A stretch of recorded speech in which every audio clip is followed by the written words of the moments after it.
নমস্কাৰ মৰমৰ নৱম শ্ৰেণীৰ ছাত্ৰ ছাত্ৰীসকল আজি পুনৰ এটা নতুন পাঠ লৈ তোমালোকৰ ওচৰলৈ আহিছোঁ আশা কৰিছোঁ তোমালোকে ভিডিঅ'টি মনোযোগেৰে শুনিবা আৰু চাবা আজি মই তোমালোকক অসমীয়া বিষয়ৰ মানৱ বন্দনা নামৰ যিটো কবিতা আছে সেই মানৱ বন্দনা নামৰ কবিতাটি পঢ়ুৱাম গতিকে তোমালোকে মনোযোগ দি যাবা এতিয়া কবিতাটোৰ মূল বিষয়বস্তুলৈ যোৱাৰ আগতে প্ৰথমতে আমি কবিতাটিৰ কবিগৰাকীৰ বিষয়ে কিছু কথা জানিব লাগিব এটা কথা হ'ল কি যে মানৱ বন্দনা নামৰ কবিতাটিৰ কবি হৈছে চন্দ্ৰকুমাৰ আগৰৱালা তোমালোকে নিশ্চয় জানা যে অসমীয়া সাহিত্যৰ এগৰাকী লেখত লবলগীয়া ব্যক্তি হৈছে চন্দ্ৰকুমাৰ আগৰৱালা আৰু এই চন্দ্ৰকুমাৰ আগৰৱালা দেৱে অসমীয়া ভাষা সাহিত্যলৈ যথেষ্ট অৱদান আগবঢ়াই থৈ গৈছে অৰ্থাৎ অসমীয়া ভাষা সাহিত্যৰ ভঁৰাল চহকী কৰি থৈ গৈছে আৰু এইগৰাকী মহান ব্যক্তিৰ জন্ম হৈছিল 1867 চনত তেজপুৰৰ কলমপুৰ মৌজাৰ ব্ৰহ্মজান নামৰ ঠাইত আৰু তেখেতক ৰোমান্টিক যুগৰ এগৰাকী শ্ৰেষ্ঠ কবি হিচাপে আমি জানো তাৰ পিছত তোমালোকে জানা যে 1889 চনত জোনাকী যুগ আৰম্ভ হৈছিল আৰু এই জোনাকী যুগৰ ত্ৰিমূৰ্তি আছিল চন্দ্ৰকুমাৰ আগৰৱালা হেমচন্দ্ৰ গোস্বামী আৰু লক্ষ্মীনাথ বেজবৰুৱা আৰু এই জোনাকী যুগৰ যি ত্ৰিমূৰ্তি আছিল সেই ত্ৰিমূৰ্তিৰ ভিতৰত অন্যতম আছিল চন্দ্ৰকুমাৰ আগৰৱালা চন্দ্ৰকুমাৰ আগৰৱালা দেৱে অসমীয়া সাহিত্যৰ ক্ষেত্ৰখনলৈ বহুত কেইখন পুথি আগবঢ়াই থৈ গৈছে তেখেতে লিখা দুখন উল্লেখযোগ্য পুথি হৈছে প্ৰতিমা আৰু বিন বৰাকী এতিয়া তেখেতৰ প্ৰতিমা নামৰ যিখন পুথি আছে সেই পুথিখন আকাৰত যথেষ্ট সৰু আছিল কিন্তু সেই পুথিখনৰ কবিতাবিলাকৰ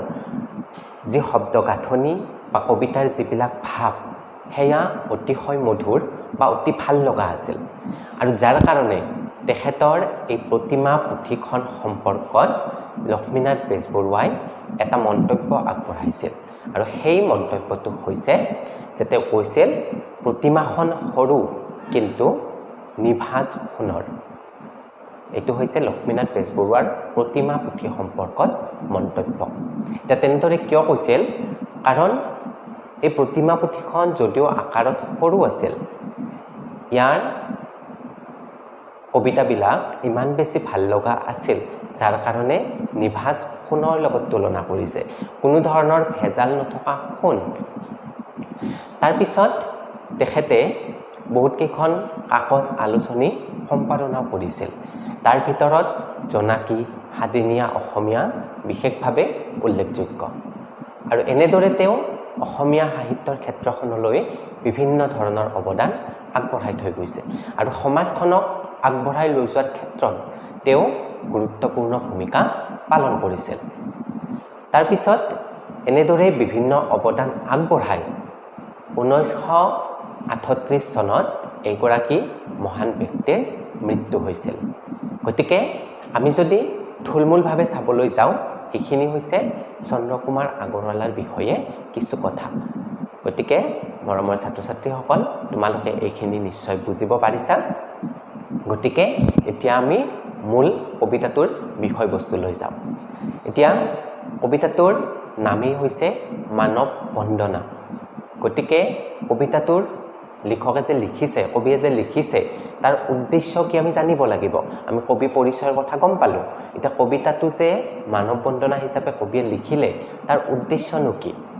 তাৰ উদ্দেশ্য বুলি ক'বলৈ গ'লে মূল উদ্দেশ্যটোৱে হৈছে মানুহৰ জয়গান গোৱা বা মানুহক শ্ৰেষ্ঠত্ব প্ৰতিপন্ন কৰা গতিকে মানৱ বন্দনা কবিতাটোৰ মূল উদ্দেশ্য বুলি ক'লে আমি ক'ব লাগিব যে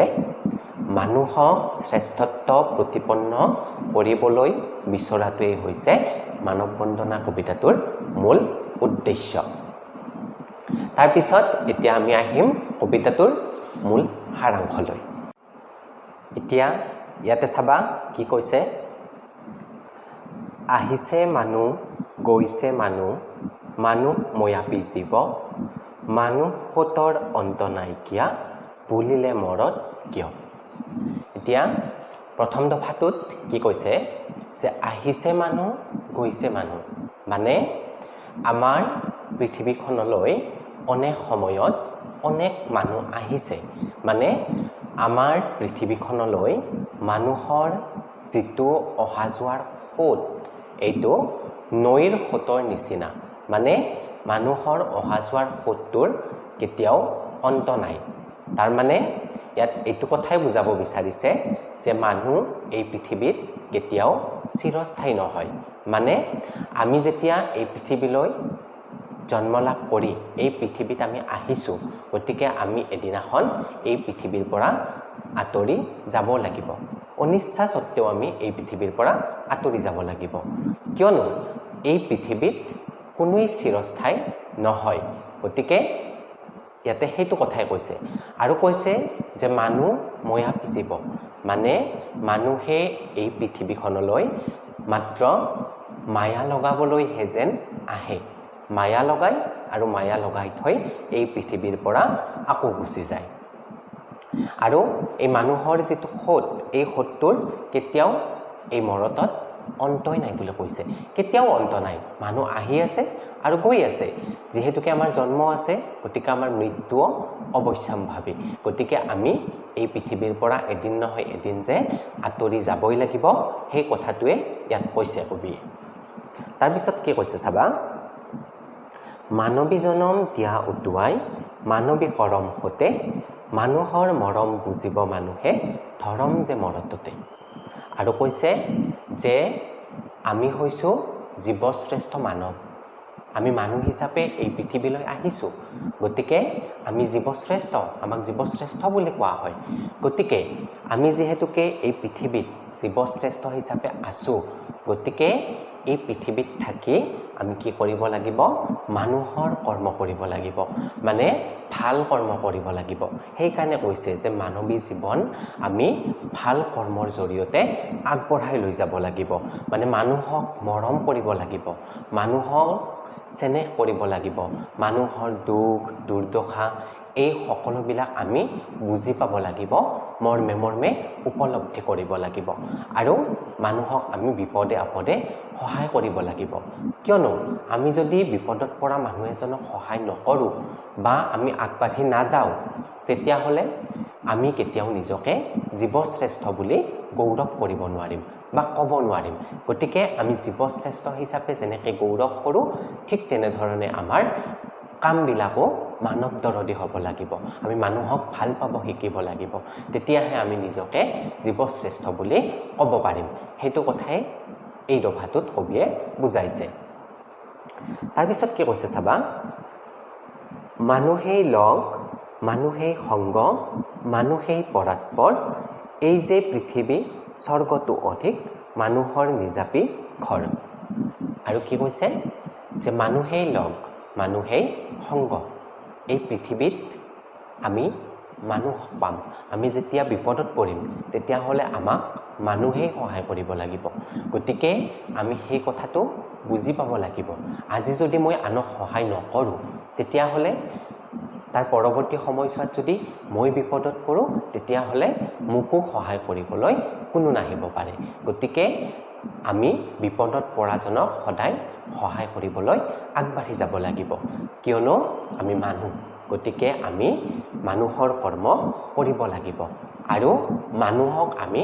শ্ৰেষ্ঠতকৈও শ্ৰেষ্ঠ আচৰণ কৰিব লাগিব বুলি কৈছে ইয়াত যে কৈছে যে মানুহেই পৰাৎপৰ অৰ্থাৎ শ্ৰেষ্ঠতকৈও শ্ৰেষ্ঠ মানুহেই শ্ৰেষ্ঠ গতিকে আমি এই পৃথিৱীখনক নিজৰ ঘৰ বুলি ভাবি কাৰণ এই পৃথিৱীখন স্বৰ্গতকৈও শ্ৰেষ্ঠ গতিকে স্বৰ্গতকৈও শ্ৰেষ্ঠ এই পৃথিৱীখনত মানুহৰ কাম কৰি আমি সৎ পথত থাকি আগুৱাই যাব লাগিব কিয়নো এই ক্ষেত্ৰত আমি আৰু এটা কথা ক'ব পাৰোঁ এতিয়া চাবা যে তোমালোকৰ ঘৰলৈ যদি এজন যদি ভিক্ষাৰীয়ে ভিক্ষা মাগিবলৈ আহে তেতিয়া তুমি যদি সেই ভিক্ষাৰীজনক সহায় নকৰাকৈ তুমি যদি ঘৰৰ পৰা খেদি পঠিওৱা তেতিয়া সেইটো তোমাৰ কেতিয়াও ভাল কৰ্ম নহ'ব। গতিকে সেইটো তুমি কি কাম কৰিলা যে সেইটো তুমি মানৱ বিৰোধী কাম কৰিলা। কাৰণ বিপদত পৰাজন বা ভিক্ষাৰীজনে যেতিয়া ভিক্ষা খুজিবলৈ আহে আমি তেওঁক সহায় কৰিব লাগে। গতিকে আমি যদি সেইটো নকৰি তেওঁক যদি খেদি পঠিয়াওঁ তেতিয়া সেইটো অন্যায় হ'ব। আৰু তাৰ পিছত আমি যদি সেই মানৱতা বোধটো নাৰাখি পৰৱৰ্তী সময়ছোৱাত যদি আমি ভগৱানৰ তাতে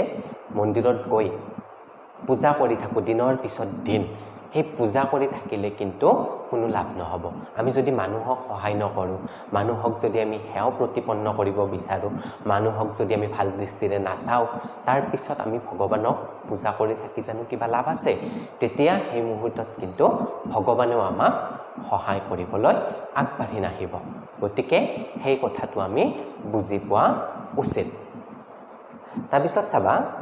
মানুহেই দেৱ মানুহেই সেৱ মানুহ বিনে নাই কেৱ, কৰা কৰা পূজা পাদ্য অৰ্ঘ লৈ জয় জয় মানৱদেৱ। আৰু ইয়াতে কবিয়ে শেষত কৈছে যে মানুহেই দেৱতা আৰু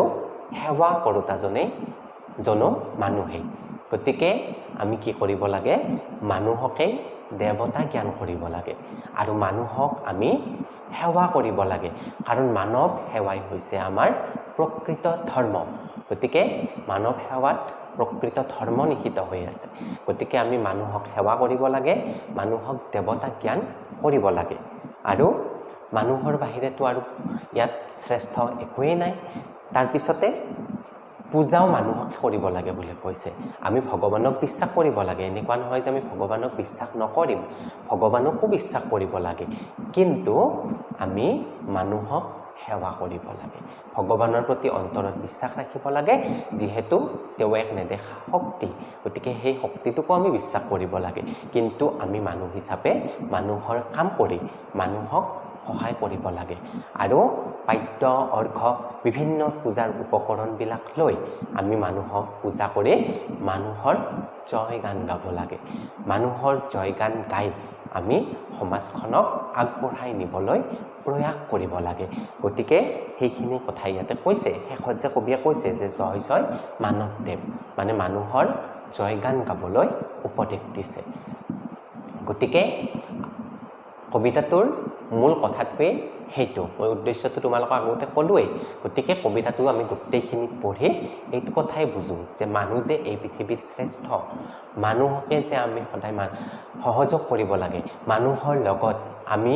হাতে হাত ধৰি যে জীৱন পথত আগবাঢ়ি যাব লাগে, সদায় সমাজৰ হকে আমি যে কাম কৰিব লাগে, সেই কথাটোৱে কবি চন্দ্ৰকুমাৰ আগৰৱালাদেৱে আমাক এই কবিতাটোৰ জৰিয়তে উপলব্ধি কৰোৱাইছে বা বুজাইছে। গতিকে এইখিনিয়ে হৈছে কবিতাটোৰ মূল কথা। গতিকে মৰমৰ ছাত্ৰ ছাত্ৰীসকল, আশা কৰিছোঁ তোমালোকে কবিতাটো খুব ভাল ধৰণে বুজি পাইছা।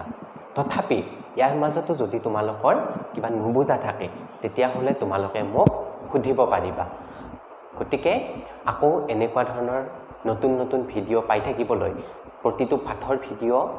পাই থাকিবলৈ তোমালোকে মোৰ চেনেলটো ছাবস্ক্ৰাইব কৰি থবা। গতিকে পুনৰ এটা নতুন পাঠৰ সৈতে তোমালোকক লগ পাম। আজিলৈ এৰিছোঁ। নমস্কাৰ।